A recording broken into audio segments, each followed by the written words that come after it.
2 Reis 7, a partir do verso 1, também vai estar aqui no nosso telão. Então disse Eliseu: ouvi a palavra do Senhor, assim diz o Senhor, amanhã, quase a este tempo, uma medida de farinha haverá por um ciclo, e 2 medidas de cevada por um ciclo à porta de Samaria. Porém, um capitão, em cuja mão o rei se encostava, respondeu ao homem de Deus e disse: eis que, ainda que o Senhor fizesse janelas no céu, poder-se-ia fazer isso? E ele disse: eis que o verás com os teus olhos, porém daí não comerás. Amém? Esse é o começo da história. Na verdade, o capítulo 7 de 2 Reis para a história no meio, ou ele é o meio da história, né? Já começou essa história lá no capítulo 6, especialmente a partir do versículo 24. Qual que é a história geral que está acontecendo? O rei da Síria, ele vai e cerca Samaria. Nós estamos falando da cidade de Samaria aqui, reino de Israel, reino do norte. O rei cerca Samaria e faz com que eles fiquem trancados ali. Quando a cidade fica trancada, para de haver entrada de alimentos, entrada de produtos. Vai começando a ter uma fome ali. Sabe o que eles estão passando? Não sei se você já ouviu falar sobre isolamento social. Eles estão quase nisso, né? É um isolamento dentro da cidade. Não é como a gente está vivendo, que é dentro das nossas casas. Mas eles estavam ali isolados. No caso deles, por causa da guerra. Eles estavam passando por algo que a gente está ouvindo falar muito. Crise. Eles estavam passando por crise. Aí a crise ali era de alimentos, era uma crise econômica e era uma crise emocional também. Era desespero, era angústia. Já eu vou falar para você o que estava acontecendo ali. Mas também era uma crise espiritual. O povo estava abandonando a Deus. Na verdade, aquilo, naquele caso específico, estava acontecendo por causa de uma crise espiritual já. E esse cercar da cidade estava deixando a coisa pior ainda. Qual que era a crise ali financeira e qual que era a crise emocional? A cidade de Samaria foi cercada, começou a haver fome, a ponto das pessoas começarem a se alimentarem. Eu sei que é pesado falar isso, mas do próprio filho. Uma mulher lá no capítulo 6, depois você pode ler na sua casa, ela vai lá até o rei e fala: olha, eu combinei com a outra mulher que a gente ia comer o nosso filho. Gente, que loucura, que desespero. Só numa situação incabível, eu não consigo imaginar, e eu tenho certeza você também não, mas isso poderia acontecer. Para você ter ideia de quanto que era a fome, eu anotei alguns valores aqui. Uma cabeça de jumento, e a gente sabe que cabeça de qualquer animal não tem muita carne, né? Então, para você ter ideia, uma cabeça de jumento, que era um animal considerado impuro, ou seja, não deveria ser comido pelos judeus ou pelos samaritanos, mas uma cabeça de jumento estava custando cerca de 80 peças de prata. Eu fui fazer uma conexão agora, tentando ver aí uns valores mais ou menos, né? Daria uns 140 a 150 reais, talvez mais até. Imagina pagar isso numa cabeça de jumento, um animal que você não deveria nem comer. O pior que eu achei, um cabo de esterco de pomba. Sabe o que era isso? Um caneco de esterco de pomba. Valia em torno de 8 a 10 reais. Gente, isso não serve para nada. E eles estavam comprando a preço caro para comerem. É sinal de que a fome chegou num nível incabível, inimaginável. Essa era a crise. Esse era o isolamento que o povo estava passando. Muito pior do que nós. Ainda bem, né, que nós não chegamos nem próximo desse nível do que eles estão passando. Mas neste tempo eles estavam em crise e certamente se perguntavam: Deus nos abandonou, Deus deixou a gente passando fome, Deus esqueceu-se da gente. Eu já falei outras vezes, já te desafiei a lembrar se você já pensou se Deus esqueceu de você. Talvez, nesse tempo de pandemia, a gente fique imaginando isso. Deus se esqueceu da humanidade. Mas não, eu estou aqui para te lembrar, e esse texto de 2 Reis é para nos ensinar isso, que Deus tem um agir invisível em tempos de crise. quando a gente acha que Deus não está fazendo nada, aí Ele está trabalhando. Na minha vida já aconteceu de eu não ver o agir de Deus não fazer nada aos meus olhos, e essa espera, essa não resposta de Deus, era em si o trabalhar de Deus em mim. Depois eu percebi que Deus estava trabalhando a longanimidade, que Deus estava trabalhando a paciência em meu coração. Então, mesmo que pareça que Deus não está trabalhando, ainda assim, Ele continua trabalhando, Ele continua agindo na nossa vida. Portanto, pensando nesse agir invisível de Deus, nós vamos começar com o poder do Senhor revelado. Os versos 1 e 2, a gente viu ali, Eliseu fala para o povo de Israel, o povo de Samaria, ouçam a palavra, assim diz o Senhor, amanhã, quase a esse tempo, aí Ele dá o preço da farinha, Ele dá o preço da cevada. E por que Ele está dando este valor? Era ainda, em média, o dobro. Eu só quero lembrar para você, uma medida de farinha por um ciclo, 2 medidas de cevada por um ciclo. Era ainda, em relação ao preço normal, era o dobro. Mas para quem estava comprando uma cabeça de jumento por 80 ciclos de prata, já estava muito bom. A tal ponto de que o servo lá, o capitão do rei, falou, olha, nem que Deus fizesse janela do céu, ainda assim isso não aconteceria amanhã. Veja que Eliseu falou amanhã, ou seja, daqui 24 horas. Por quê? Eliseu estava lembrando o povo de Israel de uma coisa que você e eu temos que ser lembrados. Deus continua sendo o Senhor do sustento. Quando Deus fala que vai acontecer, vai acontecer. A gente tem aquele ditado que diz que a porta que Deus abre, ninguém fecha, né? E a porta que Ele fecha, ninguém abre. É um ditado, eu creio que verdadeiro, porque o Senhor continua sendo o sustento de todas as coisas. É Ele quem nos dá, é Ele quem nos supre. É claro que quando a gente fala que Deus é o sustento, a primeira dimensão que a gente lembra é a dimensão financeira. Deus continua sendo o sustento do alimento, da necessidade física, da necessidade financeira, no nosso caso do dinheiro. Mas Deus também é sustento em outras áreas. Deus é sustento nas emoções, Deus é sustento para controlar a minha ansiedade, a minha incapacidade de ter esperança. Deus continua sendo esse sustento.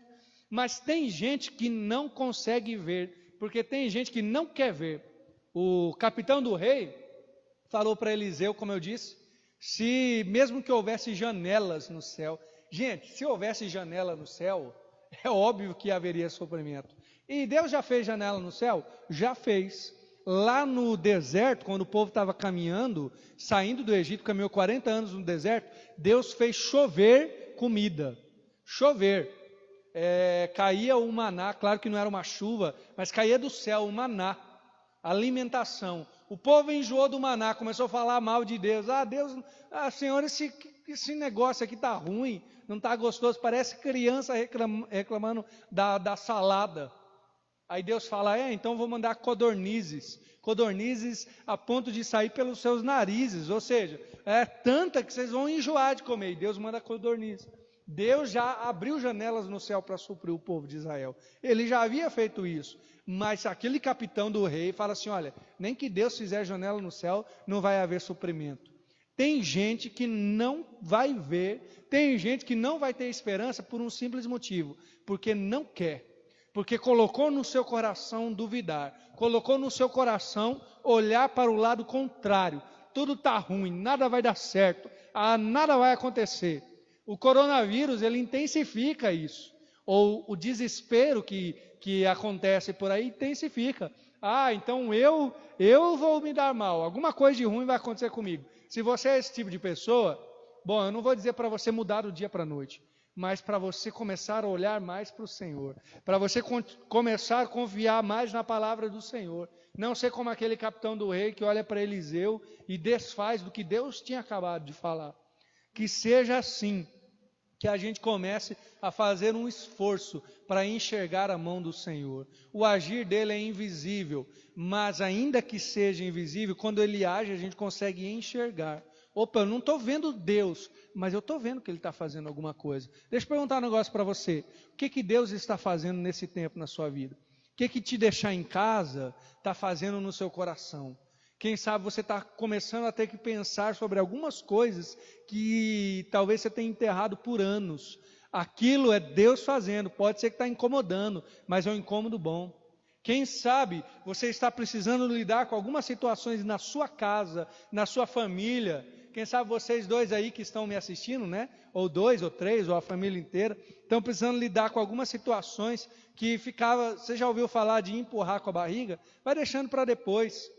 Mas Deus cria situações, o agir dele é invisível, mas nós podemos ver as coisas acontecerem nesse sentido, apesar de não enxergar a Deus. Mas tem gente que nunca vai conseguir ver, tem gente que vai fingir que não está vendo. Deus revela, gente, o poder dele na história. Em todo o Antigo Testamento, Deus continua se mostrando no controle, em todo o tempo. Deus continua cuidando de nós, na criação. Deus mostra o poder dele, só com as palavras ele cria o mundo, depois ele vai e nos cria, os seres humanos, com a sua própria mão. Quando ele chama o povo de Israel a partir de Abraão, Deus também está cuidando do seu povo, Deus também está revelando o poder dele na história.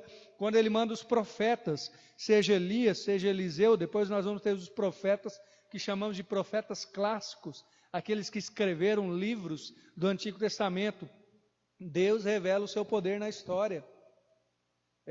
O fato de eu não conseguir enxergar é que talvez eu não tenha treinado o meu olhar para perceber a mão de Deus agindo. E Deus revela ainda mais o seu poder e a sua grandeza em Cristo, que é a revelação máxima do seu poder. Ainda que a gente tenha dificuldade de entender, porque tem muita gente que tem dificuldade de entender como que Deus ganhou a batalha na cruz, como que ele ganhou morrendo. É mais ou menos como que ele ganhou perdendo, mas ele ganhou. O plano de levar Jesus à cruz estava já traçado antes da fundação do mundo.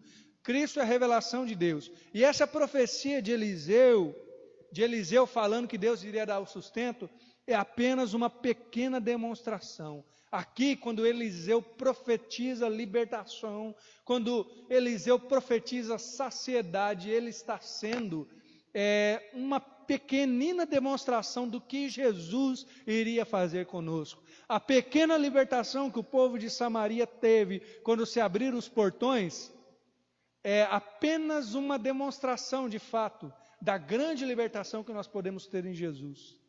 A pequena saciedade que eles tiveram quando Deus supriu a sua fome é apenas uma demonstração da saciedade que Deus pode nos dar através de Jesus. Então, o agir de Deus continua, ainda que a gente não enxergue, mas eu estou convidando você a fazer esse exercício. E aí você pode olhar para a sua vida, olha para a tua casa, olha para a tua vida, para o teu emprego, para a tua história de vida, e teus relacionamentos.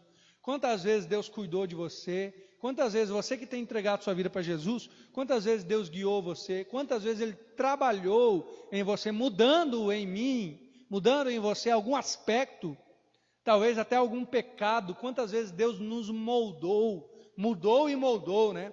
Quantas vezes Deus respondeu orações? E quantas vezes Deus usou você para falar com alguém, para servir de bênção para alguém? Olhe para a tua história e veja tudo que Deus já fez. Ainda que você esteja iniciando na caminhada com Cristo, eu tenho certeza que você poderá enxergar isso. Então você só não verá se você não quiser. Você só não irá enxergar se você não fizer esse exercício, esse esforço de enxergar a mão do Senhor na sua vida. E por isso, a segunda parte tem a ver com a nossa incapacidade. De fato, gente, nós somos incapazes naturalmente de enxergar. A Bíblia diz, em 1 Coríntios 2, que o homem natural, ele não discerne bem as coisas espirituais. O homem espiritual, sim, ele discerne bem, e de ninguém é discernido. Depois você pode ler lá 1 Coríntios 2, a partir do verso 14. Mas o homem espiritual tem essa capacidade. Inclusive, em Coríntios, mas agora 2 Coríntios capítulo 4, fala que o Deus desse século cegou o entendimento para que não resplandeça a luz do Evangelho de Cristo nos corações dos incrédulos. Então nós, naturalmente, Nós não conseguimos ver. Com olhos naturais, com a capacidade natural, nós não conseguimos ver o agir de Deus. Temos uma incapacidade. Nós estávamos mortos em nossos pecados. Éramos filhos da ira, como todos os outros, desobedientes. Isso diz o testemunho de Efésios capítulo 2, a partir do verso 1. Mas agora nós podemos enxergar porque nós temos Jesus revelado a nós. Nos versos 3 e 4, eu vou pedir para passar aqui novamente, ou a gente vai continuar essa história. Veja só como que ela se desenrola, de uma forma que a gente não imaginaria. 4 homens leprosos estavam à entrada da porta, os quais disseram uns aos outros: para que estaremos nós aqui até morrermos? Se dissermos, entremos na cidade, há fome na cidade, morreremos aí. Se ficarmos aqui, também morreremos. Vamos nós, pois, agora e demos conosco no arraial dos ciros. E se nos deixarem viver, viveremos. Se nos matarem, tão somente morreremos. Olha só, os leprosos, você sabe o que é lepra, é uma doença na pele, que na verdade não é só na pele, né, que vai corroendo e vai fazendo com que a gente perca movimentos e assim vai perdendo até partes do corpo. Naquela época era intratável, incurável a lepra, por isso eles tinham que ficar em um ambiente fora da cidade, para que a cidade toda não pegasse lepra. Então eles moravam num local fora. Como que alimentava o leproso? Você levava até um ponto lá específico e saía, deixava a comida lá, e aí um desses leprosos ia até aquele ponto, pegava a comida. Se tem fome na cidade, se tem fome para o rei, você acha que vão alimentar leprosos? Também não. Aí os leprosos pensaram assim, olha, a gente já vai morrer. Ou nós morremos de fome ou de lepra. Sabe o que a gente vai fazer? Vamos lá no arraial dos ciros, que era o povo que estava ao redor de Samaria. Vamos lá e a gente perde comida. Se eles matar a gente, bom, eu imagino, né? Aqui não está na palavra, mas eu imagino que eles devem ter pensado assim, melhor para nós, porque é melhor morrer aqui de morte matada do que de morte morrida. É melhor morrer que alguém me mate do que a gente morrer de fome aqui ou morrer de lepra. Vamos lá e a gente vê. Como eles dizem, se viver, viveremos, se morrer, morreremos. Mas essa necessidade, essa fome gerou neles uma reação. Toda fome gera busca, gera alguma reação. Gente, talvez você seja incapaz de ver, mas o que a gente está passando, o coronavírus, os medos, as angústias, vindo até antes dessa situação, deve gerar, e tem gerado em muitos corações fome. Algumas pessoas não sabem que estão com fome de Deus, que estão com fome de resposta de Deus, mas estão com fome. Só não sabe do quê. Não sei se você já teve esse tipo de fome, fome física mesmo. Você tem vontade de comer, mas não sabe o que você quer comer. Agora tem gente que está com fome espiritual, mas não sabe que é fome de Jesus. Fica buscando em todo tipo de fonte errada, mas está com fome. Necessidade gera reação. E aqui a gente continua a história e vê que Deus tem partes ocultas do seu agir. Veja que a gente não consegue enxergar, mas Deus tem partes ocultas. Aqui se junta duas coisas. Primeiro, nós não conseguindo enxergar e o jeito de Deus trabalhar. Os antigos teólogos têm um termo em latim que chama mysterium tremendo. É uma forma de tentar não explicar, né? Mas de colocar assim o agir de Deus. É um mistério tremendo. Deus age por maneiras que nós não conseguimos enxergar e que nós não conseguimos perceber. Deus age até por dificuldades, até por notícias ruins, Deus age. Lá em Romanos 8:28 nós temos o testemunho de que Deus trabalha em todas as coisas para o bem daqueles que o amam. Deus não perdeu o controle, ainda que a gente não consiga ver o agir dele. E neste caso aqui, a parte oculta dele agir, ele agir sem nós trabalharmos, os leprosos chegando lá, e nós vamos continuar a história, e você vai ver o que tinha acontecido. Versos 6 e 7. Porque o Senhor fizera ouvir no arraial dos ciros ruídos de carro, ruído de cavalos, como o ruído de um grande exército, de maneira que disseram uns aos outros: eis que o rei de Israel alugou contra nós os reis dos heteus e os reis dos egípcios para virem contra nós. Pelo que se levantaram, fugiram no crepúsculo. deixaram as suas tendas, os seus cavalos, os seus jumentos e o arraial como estava, e fugiram para salvarem a sua vida. Bom, sabe o que aconteceu aqui? Deus trabalhou sem avisar Samaria. A cidade estava em isolamento, Deus estava trabalhando. Eles não conseguiam enxergar, mas Deus já estava trazendo um ruído, um barulho de exército. É só o próprio Deus para fazer isso, né? Para que os sírios achassem que tivesse um exército inimigo. Imagina o som de cinema, né? O som que estava ali no ouvido daqueles sírios. E eles partiram correndo. Eles foram embora porque acharam que iam perder a guerra. Estava vindo um exército muito grande. Mas Deus não avisa o povo de Israel que está lá trancado. Gente, Deus trabalha no tempo que Ele quer, porque Ele poderia ter feito isso bem antes deles começarem a passar fome. Mas Deus trabalha no tempo que Ele quer. E Deus trabalha da maneira que Ele quer. Nós não podemos encaixotar Deus e falar assim: Deus, agora o Senhor vai fazer isso. Olha, se a gente pudesse, ou se a gente tivesse o controle de Deus, a gente já teria eliminado o coronavírus, não é verdade? Pelo menos eu. Mas graças a Deus que eu não sou Deus. Graças a Deus que Ele é muito mais poderoso do que eu. Eu tenho certeza que Ele está agindo sem eu saber. Ele está agindo de uma maneira que eu não posso ver, que talvez na minha vida, na sua vida, na vida da igreja, na vida do nosso país e do mundo inteiro, Ele está agindo de uma forma que nós só iremos perceber muito depois. Só depois que a coisa acontecer. Como aconteceu aqui com os samaritanos e o cerco que estava acontecendo ali pelos sírios. Já houve epidemia, gente.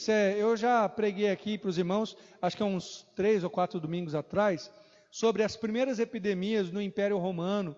Epidemia que provavelmente, né, foi de sarampo e epidemia de varíola. Essas duas epidemias fizeram com que o povo de Deus, com que o cristianismo crescesse exponencialmente, porque os cristãos cuidaram uns dos outros, abençoaram, abraçaram os que estavam sofrendo, cuidaram, chegaram até a morrer menos cristãos, não porque havia uma proteção assim mágica, mas porque eles cuidavam dos outros, enquanto que alguns outros que pegavam essa peste, morriam porque a família deixava de lado, enquanto que os cristãos cuidavam. Deus estava agindo ali. Eu não estou dizendo, e eu espero que isso não passe nem perto de acontecer conosco, mas Deus está agindo sem a gente saber. Ele está trabalhando do jeito dele e da maneira dele. E quando os leprosos chegaram lá, o que aconteceu? Vamos ler no verso 8. Chegando, pois, esses leprosos à entrada do arraial. Arraial era o acampamento ali do inimigo. Entraram numa tenda e comeram e beberam, e tomaram dali prata e ouro e vestes, e foram e o esconderam. Então voltaram, entraram em outra tenda, dali também tomaram alguma coisa e esconderam. Imagina eles chegando lá, não tem ninguém na tenda, eles morrendo de fome, já vamos pegar aquele frango assado aqui, vamos pegar essa lasanha, vamos comer, não sei nem o que tinha lá, né? Eu estou imaginando o que eu comeria, essa pizza de calabresa, esse lanche, não sei. Mas eles comeram, eles se saciaram. Eu faria isso também, eu tenho certeza que você também. Mas vale lembrar aqui que quando Deus age de maneira invisível, muitas vezes Ele começa demonstrando aos desprezados, aos marginalizados, aqueles que foram jogados de lado, como os leprosos nesse caso. O Evangelho de Jesus é um ótimo exemplo disso. Ele chega até nós e muitas vezes... Normalmente, na verdade, são os desprezados que dão valor. Na verdade, se você já ouviu e se você recebeu Jesus como seu Senhor e Salvador, saiba que você faz parte desse grupo diferente. A Bíblia diz em 1 Coríntios 1 que Deus revelou essas coisas para os pequeninos, para os que não são, para aniquilar aqueles que são. O Evangelho, a boa nova, eu creio que ela pode ser muito bem exemplificada aqui. Leprosos chegando na tenda, morrendo de fome, tendo comida, pegando prata, pegando ouro. É um bom exemplo de você e eu ouvindo o Evangelho, sem merecer, pronto para morrer, mas recebendo mais do que imaginava. Depois, sabe o que eles fizeram? Olha que gente de bom coração, e na verdade eles pensaram assim, se a gente não avisar, logo vão saber, daqui a pouco o pessoal de Samaria vai ficar sabendo, vão vir e vão matar a gente, porque a gente ficou sabendo, se amanhece e a gente não avisa, então eles foram avisar de noite. falaram para os porteiros lá, o pessoal que cuidava lá dos muros, foram avisar o rei. O rei de noite ali acordou e ele pensou que era uma mentira. Veja o verso 12. Então um dos servos respondeu e disse, o 12. O rei se levantou de noite, disse aos seus servos, agora vos farei saber o que é que os sírios nos fizeram. Bem sabem eles que esfomeados estamos, pelo que saíram do arraial, a esconder-se pelo campo, dizendo, quando saírem da cidade, então os tomaremos vivos e entraremos na cidade. Veja, a cidade estava cercada, mas os sírios só não tinham entrado dentro de Samaria, porque ela estava fechada, tinha guardas, tinha um exército protegendo. Aí o rei, quando ouviu a história dos leprosos, quando o servo veio contar para o rei, sabe o que ele pensou? Isso é conversa. Os sírios estão escondidos, no meio do campo. Aí quando a gente sair, que aí a gente vai abrir o portão da cidade, aí eles entram e vêm nos atacar. O rei não conseguiu ouvir uma boa notícia. Deixa eu falar uma palavra para você. A gente ainda está naquela parte da nossa incapacidade de enxergar, da nossa incapacidade de ver o agir de Deus e de que muitas vezes Deus age de maneira oculta. Deixa eu te lembrar uma coisa, não se acostume à notícia ruim, não se acostume só à má notícia. Essa é uma palavra especial para hoje. Hoje você entra na internet, você liga a televisão, crise na saúde, tantos mil infectados, já passa de 1 milhão o número mundial de infectados, eu acho que passa de 2 milhões, se não me engano. Você vai ouvindo notícia difícil, crise na política, crise financeira, crise. A gente se acostuma à notícia ruim. Amanhã a gente liga a televisão, entra na internet, está procurando o quê? Notícia ruim. E se você deixar, você vai encher o seu coração de coisa ruim. Tem gente que é o seguinte, tem gente que se naquela semana ele ganhar um aumento no emprego, ganhar uma promoção, se o filho chega em casa e fala, pai, fui premiado na escola. Se ele recebe uma ligação, olha, aconteceu uma coisa boa na família, você ganhou uma herança que você não estava esperando. A pessoa começa a imaginar assim, logo vai acontecer alguma coisa ruim, porque não pode, só coisa boa comigo não pode acontecer. Tem gente que se acostuma à notícia ruim, acha que só pode acontecer coisa ruim com ele. Mas deixa eu te chamar a atenção para uma coisa, mesmo no pior momento, mesmo se você estiver igual aquele rei, dormindo não sabendo se vai acordar, conte com o agir de Deus, conte com o agir soberano e poderoso de Deus. O rei pensou que era uma armadilha, porque ele só conseguia enxergar coisa ruim. Olhe para a história da sua vida, ainda que até hoje seja notícia ruim, ainda que até hoje você não conseguiu, que você bateu cabeça, que ao redor, que a sua casa, que a sua família estejam sempre em dificuldade, mas volte o seu olhar para o Senhor e comece a contar com o agir de Deus. Isso não quer dizer que Deus vai fazer algo, digamos assim, escondendo o meu pecado, fingindo que eu não estou pecando. Estou falando isso. Você consagra a sua vida a Deus, você faz o seu melhor, mas conta com o agir de Deus. Depois que você fizer o seu melhor, depois que você consagrar a sua vida, que você abandonar aquele pecado, aquele erro, olha para a história da sua vida e diz assim, eu estou contando com o melhor, porque Deus tem o melhor para mim. Talvez, e eu espero, que você saia dessa pandemia olhando com mais esperança ao mundo, que você saia dessa pandemia mais próximo de Deus, porque no meio da tribulação, no meio de dias nublados, como estamos vivendo, dias nublados espirituais, emocionais, que no meio desses dias você tem olhado e dito, não, eu estou contando com o agir de Deus, a minha esperança está no Senhor. Lembra de Jó? Jó perdeu tudo, Jó estava muito pior do que você e do que eu, mas ele olha para o Senhor e diz assim, eu sei que o meu Redentor vive. Não seja como esse rei de Israel, conte com a boa notícia que é o Senhor. E agora deixa eu te falar uma coisa, cuidado para não ficar surdo às boas novas, cuidado para não ficar surdo ao Evangelho. Nós estamos no verso 12 do capítulo 7 de 2 Reis, mas no verso 1, Eliseu já tinha dito, olha, amanhã vai melhorar, amanhã a porta vai ser aberta, amanhã a comida vai voltar a ser vendida num preço, no mínimo num preço bom, para você conseguir comer. Deus já tinha dado a boa notícia através do profeta. Aí o rei vai lá e acha que é uma armadilha dos sírios. Cuidado para não ficar surdo à voz do Senhor. Cuidado para não ficar surdo ao Evangelho. Tem gente que está surdo ao Evangelho, porque se acostumou a ouvir notícia ruim, se acostumou a acreditar que não há salvação na sua casa, se acostumou a acreditar que não há mudança de vida, que não vai vencer aquele erro, aquele pecado, que não vai conseguir perdoar, que não vai conseguir servir o Senhor, que no seu trabalho não conseguirá testemunhar, aí vai ficando surdo. Não consegue mais acreditar no que Deus fala, seja através de Eliseu, seja através da palavra do Senhor, de uma pregação, de um louvor, seja lá do que for. Cuidado, que a sua incapacidade natural de não conseguir, incapacidade de enxergar, de ouvir a Deus, não torne você incapaz espiritualmente, mesmo você que tem Jesus, que está servindo a Deus, que você sabe que o Evangelho é boa nova, e que assim, nós que servimos a Deus, nos acostumamos a ouvir boa nova. Mas que boa nova é essa? As coisas estão indo mal. A boa nova é que ainda que o nosso homem exterior se corrompa, contudo o interior se renova dia a dia. Porque a nossa leve e momentânea tribulação produz para nós um peso eterno de glória no Senhor. De maneira que as coisas que se veem, as coisas temporais, não são maiores do que as que não se veem, as coisas eternas. Ainda que a nossa casa terrestre, nesse tabernáculo, se desfizer, nós temos de Deus uma morada eterna, feita não por mãos humanas, mas feita pelo nosso próprio Senhor. Não se acostume a notícias ruins, ainda que o seu homem exterior se corrompa dia a dia, ainda que você envelheça, porque você está envelhecendo, viu?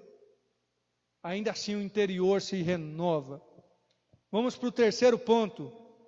Deus trabalha na crise. O agir dele é invisível às vezes é óbvio, mas às vezes é invisível. E nós estamos tentando lembrar dessa parte hoje. Mas ainda assim Deus trabalha na crise. Reparem numa frase que repete muito. Eu não vou colocar aqui, nós não vamos ler todo o texto, mas a frase é: conforme o Senhor havia dito. Verso 16, eu anotei aí, verso 16 fala conforme a palavra do Senhor. Verso 17, como falara o homem de Deus, a gente considera também palavra do Senhor. Verso 18, sucedeu como o homem de Deus falara. E verso 20, e assim lhe sucedeu, ou 19 e se completa no 20. Veja, conforme o Senhor falou, conforme o homem de Deus falou, essas variáveis, Deus havia falado, Deus havia dito. O agir dele é invisível, mas Deus havia falado. Deixa eu lembrar para você então, nesse Deus que trabalha na crise de algumas coisas. Primeiro, isso pode ser chocante para você e para mim. Mas Deus não luta as nossas guerras. Deus não luta as nossas batalhas. Como assim? Veja o povo de Samaria. Eles estavam loucos, sedentos para que Deus fizesse algo. Vamos lá, Senhor, faz algo. Muda a nossa sorte. Mas Deus não fez isso enquanto não quis. Enquanto Ele não foi lá, que era o tempo certo. E Ele não fez do jeito que os outros imaginavam. Ele fez da maneira dele, que foi muito melhor. Mas Deus não luta as nossas guerras. Ele havia avisado.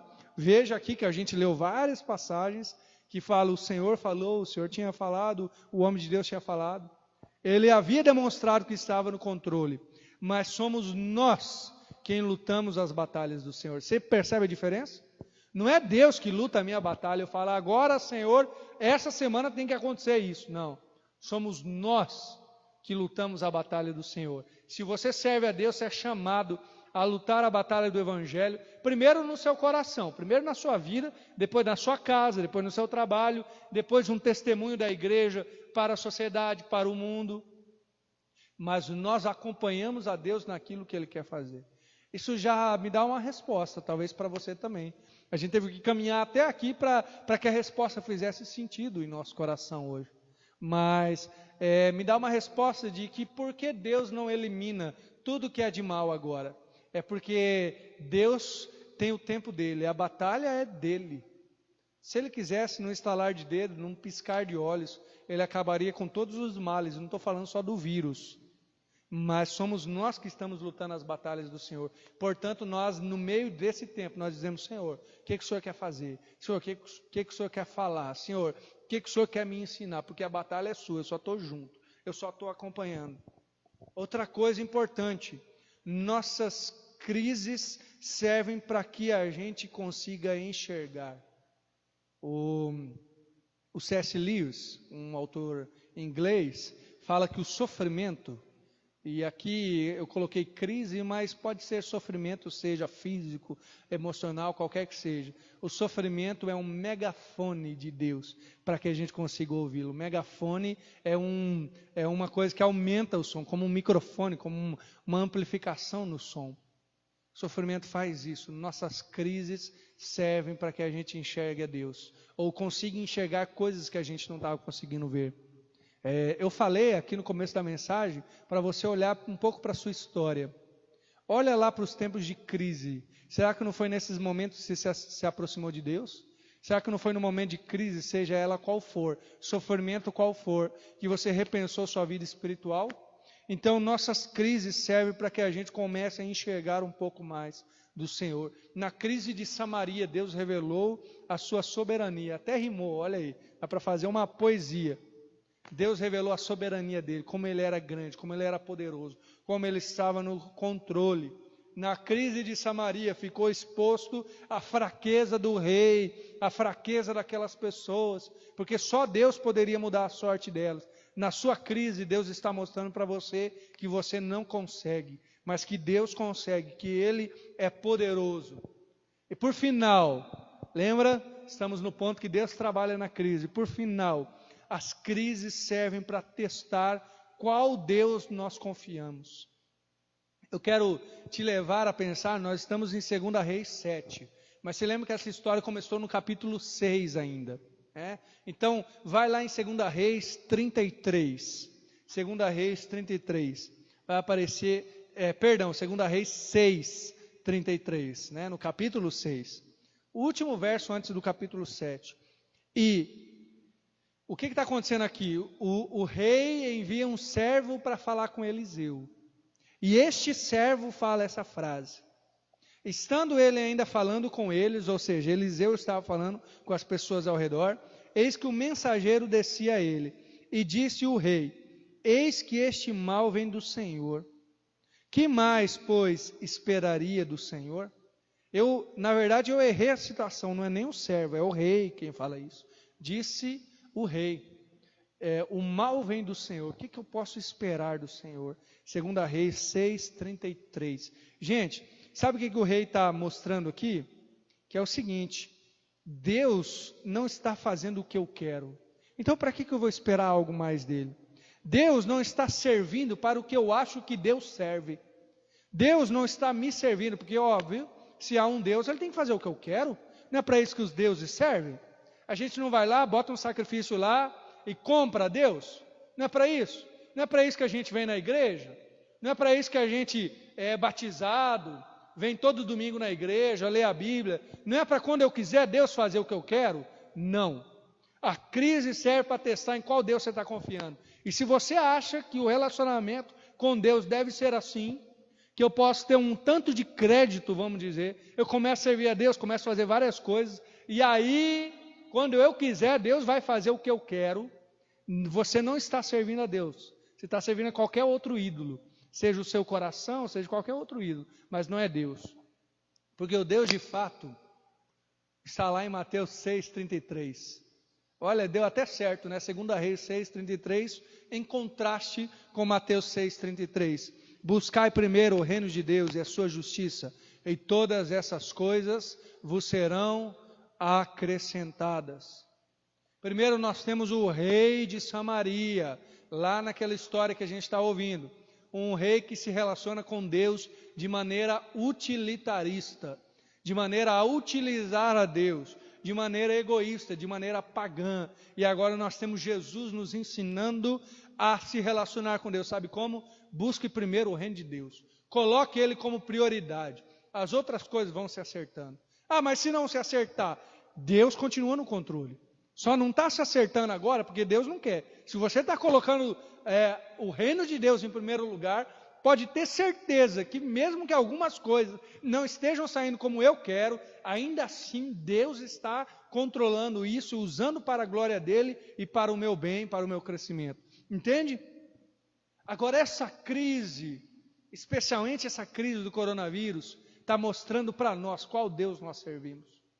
Tem gente apontando o dedo para Deus, espero que isso não esteja acontecendo contigo, e dizendo: Deus, por que o Senhor fez isso conosco? Volta lá para 2 Reis 6:33.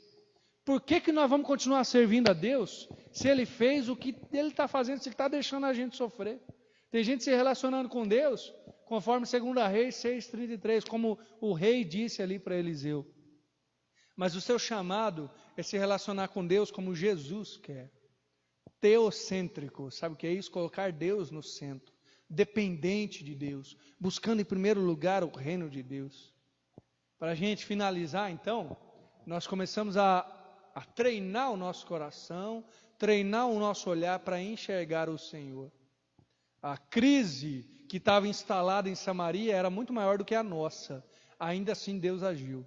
Ainda assim Deus, no tempo dele, deu a resposta dele do jeito que ele quis. Essa crise que nós estamos passando, que para muitos está gerando desespero, ansiedade, nesse momento nós temos de nos lembrar do que Deus faz. Eliseu ali foi usado por Deus para lembrar que Deus continuava no controle. E nós temos agora Jesus e podemos olhar para Ele e perceber que o Senhor não perdeu o controle. Que ainda que o agir dele seja invisível, Ele está agindo. O que eu posso fazer nesse tempo? Eu posso me consagrar mais ao Senhor. Eu posso sair dessa crise mais próximo do Senhor. E eu posso agora olhar e começar a ver o agir de Deus em minha vida. O que Ele está fazendo que eu não estou enxergando? O que Ele está ensinando que eu não estou querendo aprender? Que agora a gente possa aprender. O agir de Deus pode ser invisível, mas não é imperceptível. Olhe para a sua vida e veja o que Deus está fazendo. Eu sei que muitas vezes aqui na igreja, quando a gente está fazendo culto com o pessoal aqui, eu faço o que a gente chama de apelo. Eu faço um convite, uma convocação, um desafio para quem quer receber Jesus como Senhor e Salvador. E você que está aí na sua casa, talvez você nem venha à igreja. Quem sabe você está assistindo porque um parente seu, alguém que mora aí contigo, colocou esse celular, enfim, o computador, a televisão para assistir a mensagem. Ou quem sabe você é um dos que vem sempre, mas ainda não entregou sua vida para Jesus. Eu quero fazer 2 orações então. E a primeira delas é para você que quer colocar a sua vida, quer entregar a sua vida no altar do Senhor. Nós vamos orar juntos. Você ora aí, fala com Deus aí. Eu vou falar, você repete aí, mesmo distante onde a gente está. Não sei onde essa mensagem pode chegar, mas eu tenho certeza que vai chegar aonde Deus quer. O agir dele é invisível, mas ele pode estar agindo aí na sua vida. E na segunda oração eu quero orar junto com você. Também, aí você pode orar, colocar a sua vida na presença do Senhor. Então, primeiro, aquele que quer entregar a sua vida para Jesus, tá bom? Feche os seus olhos aí onde você estiver e repita essa oração comigo. Se você deseja entregar seu coração a Jesus. Senhor Deus, eu coloco a minha vida no teu altar. Reconheço que na minha história eu ainda não tinha te colocado em primeiro lugar. Não tinha vivido como o Senhor sendo o meu rei, o meu dono, o meu salvador. Mas agora me reconheço pecador. E entrego tudo que tenho a Ti. Que a minha vida esteja depositada nos Seus pés. Em nome de Jesus. Amém. Amém? Se você fez essa oração, não dá para levantar uma das mãos, que normalmente a gente faz isso aqui. Mas manda um recado depois. Pode colocar nos comentários, mandar um recado para mim, para o pessoal da igreja. Quero te conhecer melhor, tá bom? E nós vamos fazer uma segunda oração. Agora você pode orar, pode falar com Deus também, onde você estiver. Deus de amor, obrigado, porque a gente pode estar aqui neste tempo de culto, falando ao Senhor, cultuando, enfim, entregando nossas vidas no teu altar. Queremos pedir a Deus que o Senhor nos dê capacidade de enxergar a tua mão, enxergar o teu agir, o teu trabalhar em nossos corações. Nos ajuda, Senhor, a enxergar o Senhor, a tua mão de poder, a tua soberania sobre nós. Ah, Senhor, não deixe com que a gente olhe para esse mundo com um olhar incrédulo, com um olhar que não consegue perceber que o Senhor está trabalhando na minha vida, na minha casa, na onde eu estiver, Senhor, neste país. E traz pessoas para perto de Ti. Seja nós, Senhor, numa consagração maior, seja as pessoas que não Te conhecem, Senhor, que a igreja possa crescer, sim. Talvez não aqui em número de pessoas agora, mas que possa crescer em pessoas que estão ouvindo o Seu Evangelho através dessa transmissão, estão recebendo o Senhor como Salvador, estão voltando para Ti, estão abrindo o coração e abrindo os olhos para enxergar o Senhor na sua história de vida. Nós oramos gratos a Ti, ó Deus, em nome de Jesus. Amém.